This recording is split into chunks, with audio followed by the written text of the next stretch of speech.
How are we going, everyone? Look at this mess. You know how I like to preach to everybody about spraying their trees and looking after them? Well, maybe I should start watching my own videos, I think. Start doing it with my trees. I did this, I don't know, a couple of weeks ago, and I was meant to do it every 7 days, but I haven't done that, folks. And they are totally infested. What a mess. And I know many, many of you out there have got a similar problem. So I take this as a video of inspiration, not for you to ignore it. Get out there and clean your trees, your nectarine peach trees, your plum trees. It's good to pull off the leaves. I'm a broken record at the moment, repeating myself, but it is a season for it. See the new leaves coming up? They're clean, but I haven't finished spraying, or I haven't done enough spraying on the rest of the tree to get rid of it. Eco oil, eco neem, make your own chili, garlic oil, soap, turmeric, mix it all together. The recipes are on our pages. Search for them, Google them. You'll find 1,000,001 ways of making your own little insecticide, homebrew insecticide to take care of your trees. That's what I've got to do with this one again. So when we hang up, which means turn off the video, we're going to spray these trees, clean them up, because there's 5 across here and a couple over there. Just come over here, let's have a look at this one. This one's doing a lot better, actually. Look, it's a lot cleaner, there's no aphid on it, and the aphids are those black little creatures that congregate on the tips of the plants or the branches, or just underneath the fruit here, but there's none here. You can go back over there and take a shot of it so you can show everybody, because that's what they go. They make a big mess of it and they dry out the fruit. It rots out and falls off, but a little bit of leaf curl still on here, but nowhere near as severe as the other tree earlier on. So pull them off, burn them, trash them, get rid of them, and spray your tree, and even prune it if you need to. Nectarine peach trees, they're so high maintenance to get them going. Look at this plum. Have a look at this. Loaded. Look, it can't keep them all. I'm not going to pull them off. I'll let them fall off on their own. But the rest of the trees are doing really well. This is, for those who haven't seen the orchard I've got here, it's a couple of hundred trees. There's almost one of, every variety. Not every variety as far as peach, apple, pear, quince and things like that, but as far as, I've got apple trees here. There's probably about 35 varieties of apples, about a dozen pears, 4 or 5 quinces, about almost a dozen plums as well. Different varieties, stuff that you wouldn't normally find in your local garden centre. Yeah, well, we'll open up the gates one day soon, once everything settles down. We'll have a little farm gate for people to come down and check out the trees, get to taste some of the fruit when they come in season. But look, there will be far and few between at the moment because the trees are young. Have a look at the apples over here. We've done some pruning in the past and shown you how to bring a tree down in size. And you can see this one here, obviously I've cut it back recently, well not recently, last summer. Here, last summer, autumn, it's been taken down, and every branch that you cut back, it multiplies. So it may multiply at the tip, but you may get 2 or 4 or 6 new shoots coming out of it, or maybe just a couple down below. It's up to the tree itself. Every tree is different.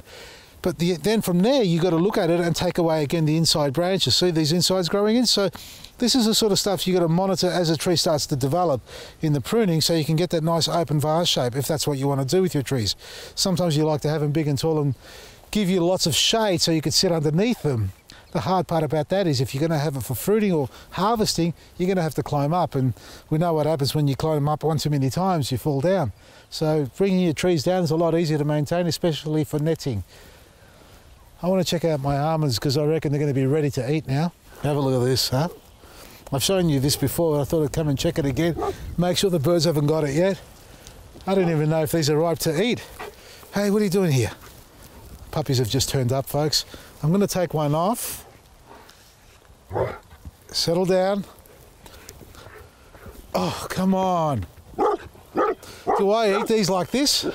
Anybody know? Do I like it? Is that how you eat it? Yeah?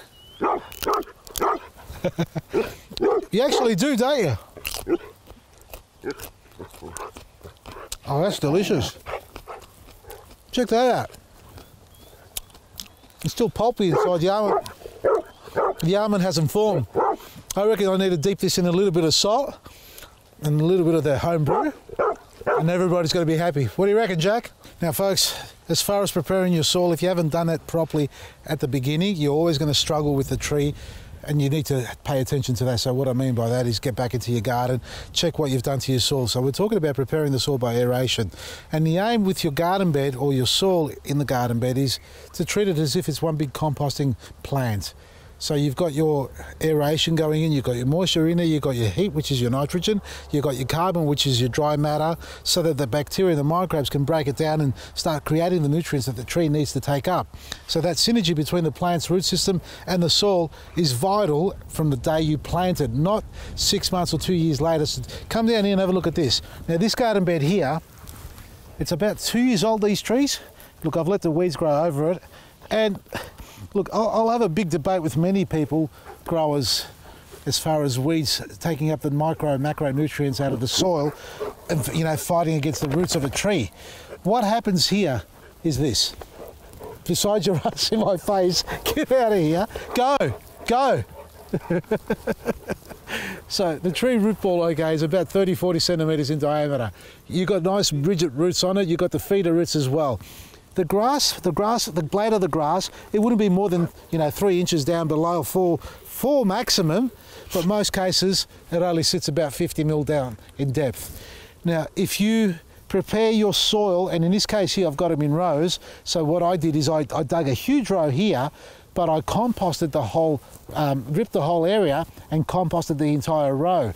What I mean by composting is, so I turned the soil over, then I added 4 to 6 inches, if not more, of compost, a mixture of mushroom compost, manure, and black grit, and a heap of that. Then on top of it, I added my pine bark, my aged pine bark. Now this has been down for 2 years. I have not fed these trees since then. Don't mind the weeds and all that, but that's the texture we've got there. It's a little bit dry, but you know what? It's not that dry considering that I don't water it at all, and look how nice and loose it is. And if I press it, it forms up, it breaks away again.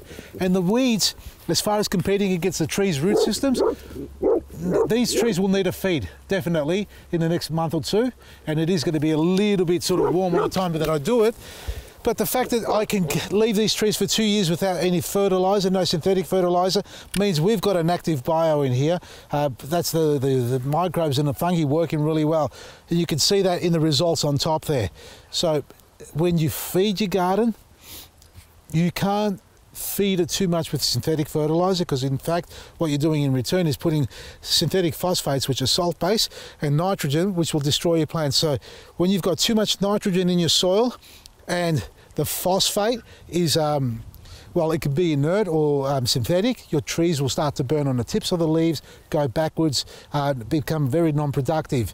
You need to counteract that by putting natural forming phosphates, because phosphate is vital for strong, healthy roots. But when you get it in a synthetic form, it does give it a short-term fix, but a long-term destruction. So avoid synthetic fertilizers, compost, manures, anything that a microbe can break down and not just water soluble is what you need to add to your trees. And then you won't have to feed them every 3 months or every 6 months, depending on how well you prepare the soil, because it becomes active. You top dress it, like I've got here, the weeds, they're going to compete with the trees, but the trees have got huge root balls. They'll spread out. So eventually these garden beds here, they're going to be a lot wider. Yeah, I'll brush cut the top of the weeds. Will I spray the weeds? I don't know. And if I do, I'll only use a product called Slasher, just to burn them off, to suppress them a little bit, then top dress with more compost, another 4 inches of it, and another layer of bark on top. But for now, considering that I come out here only when I film, so how many times has that been so far this year? 4 times? 5? That's how often I come out here. The trees are doing pretty well. I'm pretty happy with them. Check out our website, vasilisgarden.com, for great specials, deals, and whatever you like for your garden, available there. From me, Vasily, Maresi.